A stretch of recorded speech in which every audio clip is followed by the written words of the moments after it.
Psalm 19 verse 1. Have you ever stopped to look at the sky, the mountains, or the beauty of a sunset and thought, who created all of this?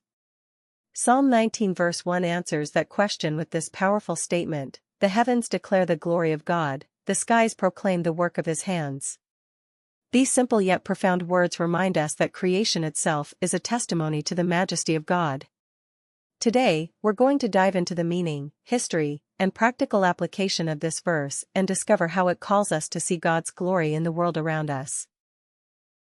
Psalm 19 verse 1 invites us to look at creation as a canvas painted by the Creator. The heavens, the skies, the stars, and even the setting sun are not just a random collection of matter. They are a display of God's glory. The skies reflect his power, wisdom, and incredible artistry. This verse reminds us that everything in nature, from the smallest grain of sand to the vastness of the universe, declares God's greatness. The beauty of the natural world is a direct testament to his existence and his magnificence. As humans, we are called to witness this beauty, not as something separate from God, but as a direct revelation of his glory. This psalm was written by King David, who was surrounded by the natural beauty of the land, lush forests, towering mountains, and the open sky. For David, these elements were not just scenic views, they were reminders of God's majesty. In ancient times, people didn't have the scientific tools we have today to understand the universe. Yet, even without advanced knowledge, the heavens were perceived as the ultimate expression of the divine. The stars, the sun, the moon, and the sky itself were seen as an open book that pointed to God's eternal glory and power. They weren't just awe-inspiring, they were sacred, constantly testifying to the Creator. The first half of Psalm 19 reflects this ancient understanding that the natural world, the sun, the stars, the mountains, proclaims God's handiwork. It is a constant witness to his greatness. Every moment in nature invites us to recognize that divine presence. So, how can we apply this beautiful verse to our daily lives?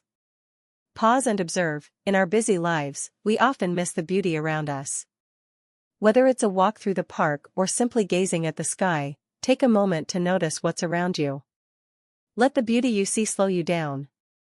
Remind yourself to pause and give thanks to God for the world he's made. Cultivate gratitude for creation. Psalm 19 verse 1 calls us to recognize God's greatness in nature. It challenges us to give thanks for the beauty surrounding us. Next time you see a stunning sunset, walk through a forest, or see the stars glittering, take time to reflect on how these are not random, they are displays of God's artistry and glory. Find God in the ordinary. The verse invites us to see God's hand in every detail of creation.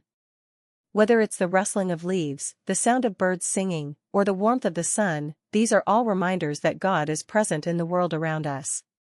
His glory is not confined to distant places or ancient texts, it's in the everyday moments of life. Share with others. Psalm 19 verse 1 also reminds us that creation declares the glory of God to everyone. Use the beauty of nature to start conversations about God's presence in the world. Whether you're enjoying a scenic view with a friend or reflecting on a beautiful sunset, share how these moments bring you closer to the Creator. In conclusion, Psalm 19 verse 1 calls us to see the world differently. Remember, if we take the time to see, we can find God's fingerprints in creation. The oceans, the sky, the stars, the sun, they all point us back to God. So, next time you find yourself gazing at the beauty around you, let it be a reminder that God's glory is right before your eyes. Let it inspire awe, worship, and gratitude for the Creator who made it all. Thank you for joining us in this reflection on Psalm 19 verse 1. May you see God's glory in the world around you today and be reminded of his majesty through the beauty of creation.